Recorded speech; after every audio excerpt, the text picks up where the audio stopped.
Calaroga Shark Media. Hey there, I'm Johnny Mac with your daily comedy news. On today's show, Amy Schumer wants us to talk about her, so we shall. We find out if Bill Burr and Billy Corgan are indeed brothers, and Ricky Gervais shared some sad news. If you're a fan of Afterlife, you're not going to like this news. This first story, I wish I were more excited about it, and I'm trying to figure out a way to even do this. Amy Schumer was on the Call Her Daddy podcast. Now, if for some reason you listen to this program with kids, you know I try and keep it clean. I can't today. So just please, if you're not an adult, shut this off right now, or if you're with kids, shut this off right now. I will try to keep it as clean as I can, but I'm not going to be able to. Like I said in the open, Amy wants us to talk about her. She knows what she's doing here. She went on Call Her Daddy. Alex Cooper asked her about the craziest interaction you've ever had with a fan. Fair enough, and Amy decided to share. I've never said this anywhere, but I was at sort of kind of my peak, touring arenas, whatever, and I'll say it. Were they a professional athlete? Sure. Did I text them late at night and they came over? Did me a favor? That's John paraphrasing there. The favor involves the word down. Okay, we got it. Move on. And then I said, I'm so tired. I'm so sorry. And they left? Yes. And Amy looks into the camera and says, and you know who you are. Amy did not disclose the athlete's name or when or where the hookup took place. Some recaps of this are saying it was a baseball player. I have a guess based on a New York City baseball player and the time when Amy peaked, but I'm not going to guess. If she chooses to share, she will share. Schumer joked, that happened a couple of times, and I'm not proud of it. She joked, I'm going to get actually canceled. She continued, you want to be a giving lover, whatever, but at this moment, it was like, you know, some people will do a favor for a guy, same kind of favor, but different, you know what I mean? Nudge, nudge, saying it more, and that's the end of the night. So I kind of did it my way, to quote Frank Sinatra. She explained how that moment inspired a scene in her 2015 movie Trainwreck. So, all right, this puts it before 2015. Amy, in her peak around 2013. Amy lives in New York City. There was a ball player around then. I have a guess. It's just a guess. By the way, totally unrelated to the story, I got to rewatch the movie The Dark Knight. I love Batman films. If you watch a Batman film, The Dark Knight, Dark Knight Rises, those are great films. But let me get back to the Amy Schumer story because I don't want to speculate on who the ball player is. Amy continues telling the story saying, he did that favor, and then I yawned, and I was like, I'm tired. That's a moment in Trainwreck. That's from real life. That's not the most popular move that gets the best response, but that's the truth. When I was in my heyday, one of them was furious, and one of them was totally fine with it, and the baseball player was kind of cool about it. We also learned that Amy has never orgasmed, quote, from penetration. Schumer said it's a scary thing to say out loud. It's scary because nobody talks about it because we're all like getting an Oscar. She shared that she didn't prioritize having a partner help her climax until she reached her 30s. Since then, however, she has experienced intimacy with generous partners who understand her needs, ensuring she orgasms first. Cooper praised Schumer, calling her admission normal for many women. Cooper then shared some of her own experiences, which has nothing to do with comedy, so go listen to Call Her Daddy if you're curious about that part of it. In another topic, Amy says she wouldn't have known she had Cushing Syndrome if not for the internet trolls. Amy said, a year ago, the internet really came for me. Commenters were saying that her face was swollen. I was like, okay, everybody, relax. Doctors were chiming in on the comments, and they were like, no, something's really up. Your face looks so crazy. Amy said doctors thought she might have Cushing Syndrome, which, as the Mayo Clinic explains, occurs when the stress hormone cortisol remains in the body for too long. It's caused by taking steroids for an extended period of time and can cause weight gain, acne, and distinctive facial swelling that's called a moon face, Schumer said. At first, I was like, F off. Wait, I have been getting steroid injections for my scars from her breast reduction and cesarean section. So I was getting these steroid injections, and it gave me this thing called Cushing Syndrome, which I wouldn't have known if the internet hadn't come for me so hard. I learned I had this condition, and then I had something called moon face, and I'm starring in a movie, and there's a camera right in my face. Everyone's like, you look great. Until one friend gave her the truth, telling Amy, your face is looking like a bit insane. Schumer explained that she got rid of Cushing, telling Alex Cooper, it just has to work itself out. I was feeling really down on myself before I started filming this movie. I was really having trouble figuring out how I was going to star in a movie while I had this going on. Director Lorraine Coffey told Amy, I think you look great. Amy says, I just needed one person to amp me up.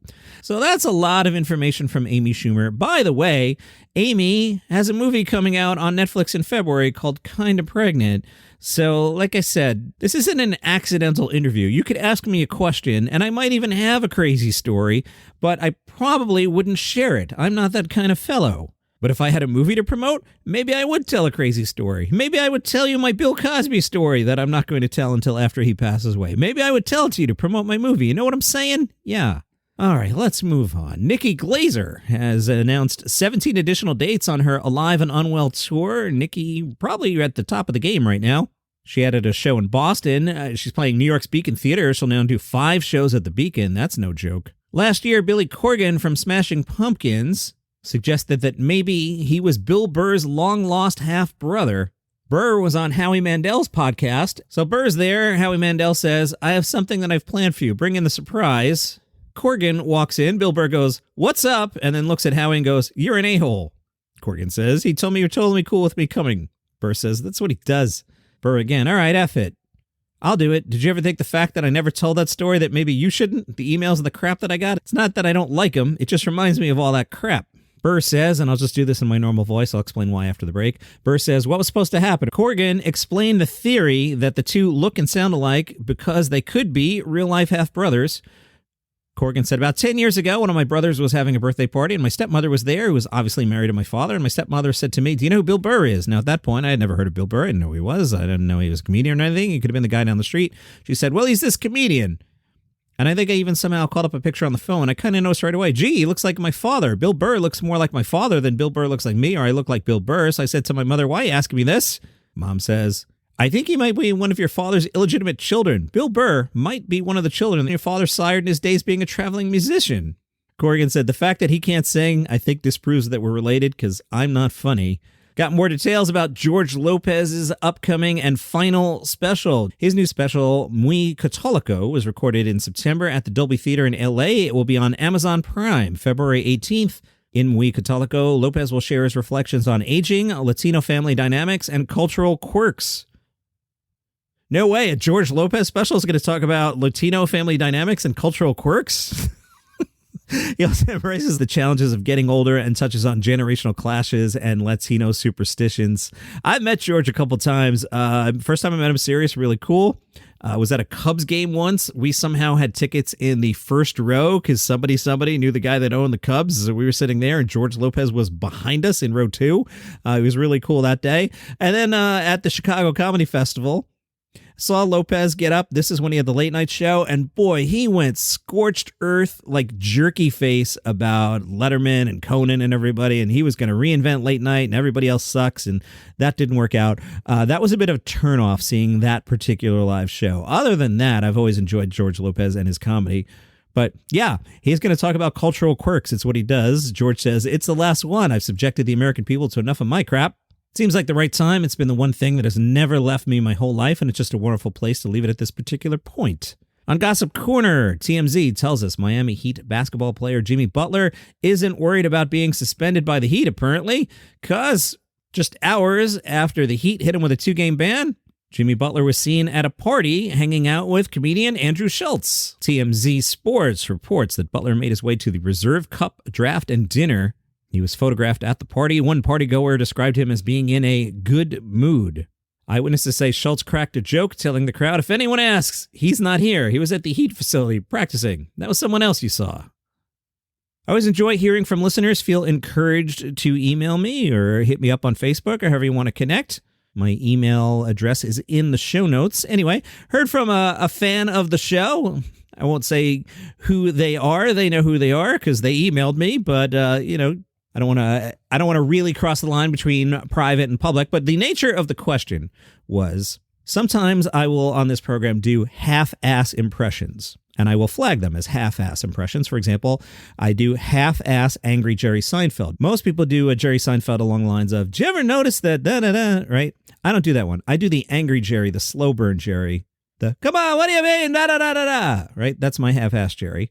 Question was, lately I've been reading a lot of Bill Burr quotes and not flagging it as a half-ass Bill Burr impression. So let me explain. Slight distinction here. So let me explain, because in my warped mind, and I know this will only make sense to me, there's a slight distinction. So when I do a half-ass Jerry Seinfeld, I'm usually reading, and it's hard for me. I can't do these unless I have a quote. So let me just find any Seinfeld quote. Oh, look, here, I found a story on the fly from Yahoo. Jerry Seinfeld turned down $25 million for Steve McQueen's Le Mans Porsche 917K. bidding for the Le Mans reached $25 million at an auction last Saturday. Why did Jerry turn it down? He may feel that he could get more at a later date. But there's no quote from Jerry in here. That doesn't help me. All right, here are some words actually said by Jerry Seinfeld, but he probably didn't say like this. If I read the quote flat, it's, if you're a champion skier, you can put the gates anywhere you want. So many people would do the, if you're a champion skier, you can put the gates anywhere you want. But I like to do the angry, half-assed Jerry Seinfeld. If you're a champion skier, you can put the gates anywhere you want, right? So that's what I do. I do half-assed Brewer, I do a half-assed Jeff Foxworthy. If you have a punchline for this line, you might be Reddit, right? So the Bill Burr, the reason I don't consider it a half-ass impression is I haven't attempted at all to do a voice. Burr has a cadence. So when I read his quotes, I'm trying to catch his cadence. He'll talk in short sentences, and he'll throw in a punchline, and he kind of chops a little bit. But I haven't attempted to do a Bill Burr voice, which is why I haven't called it a half-ass impression. But based on this email, maybe I'll work on it a little bit and promote it to half-ass impression. Is it a good impression? No. Is Johnny Mac saying he does impressions? No. These are half-ass impressions. I know they're not good. I'm just trying to read you a comedy news story without reading everything in my usual sing-song monotone. So that's it. Burr's got a little punch to him. Short sentences, little bite. Good letter, though. I appreciate that. Did that make any sense? Who knows? Chloe Fineman says she has no regrets calling out Elon Musk. On Insta, Chloe said, remember when I got in trouble for calling out Mr. Nazi Salute? Yeah, no regrets. Back in August, Chloe had told Bowen Yang that a male SNL host had made multiple cast members cry. At that time, she hadn't shared who it was. In November, she shared that it was Elon Musk. TMZ ran into Tony Rock at LAX. And TMZ writes, and we had to ask him about Trump ascending to the highest office in the land. You really didn't. You really could have just sat there and let Tony Rock get on a plane. I'm more impressed that you could pick Tony Rock out of a crowd. I don't know what Tony Rock looks like. I know what Chris Rock looks like, but I have no idea what Tony Rock looks like. TMZ asked Tony if comedians can come up with more content for jokes when it comes to Trump headlines. Tony says, they can, but he wouldn't use the term goldmine because he's not feeling a lot of good fortune. Rock says it's the job of comedians like him to try and find humor in all the messed up stuff Trump plans to do. Send your letters to Tony Rock. Trey Kennedy has a stand-up comedy special on Hulu today. I believe this is outside of the hilarious continuity, but you'd have to ask a Hulu publicist if this counts as a hilarious special or not. And since the Hulu publicity department does not want to engage with this program, I don't know what to tell you. But anyway, on Hulu, Trey Kennedy's special is called Grow Up. And we're told Trey Kennedy takes audiences on a hilarious journey through the ups and downs of adulthood. The special apparently is family-friendly, and Kennedy explores navigating fatherhood as well as his own upbringing. He discusses his relationship with his wife, what makes him so different, and the aspects of his life that need some growing up. Kennedy said, I'm super grateful. Hulu is helping me show Grow Up to the masses. If you're in New Orleans tonight and you can get through the snow, did the snow melt yet? Pat Bircher is performing at Sports Drink. Pat recently had some social media success, posting a clip on Instagram. In the clip, he says, you know how they turn the stock market off every night? Then they turn it back on every morning. Then they're like, we're in a bubble. It's going to burst. The recession is looming. Any day now, everything will collapse. His solution in the video titled Comic Solves Economic Crisis, then leave it off. What are you doing turning it back on? Just unplug it. It's like these people have plenty of money. These people have no money. Print more and give it to them. They go, we can't. It'll devalue the currency. Just say it doesn't. People argue with me. They're like, Pat, you don't get the economy. And he says, I've studied economics. I have a degree. I'm like, economics is just astrology for pure losers. And sad news for Ricky Gervais. If you watch the TV series Afterlife, Ricky's character has a dog. Auntie, the German Shepherd who played Brandy on the show, has passed away at age 13. Vislor Antilli was the dog's proper name, a German Shepherd. Also appeared in Tom Cruise's film Edge of Tomorrow, a fantastic film, one of my favorite Cruise films. That is an underrated film. And also alongside George Clooney in The Midnight Sky, Ricky Gervais said, Auntie was a beautiful soul, and she helped making Afterlife my favorite filming experience of all time. Ricky said he and the dog hit it off straight away, and I'm so glad that I told her 100 times a day that she was a very good girl. And that's your comedy news for today. See you tomorrow.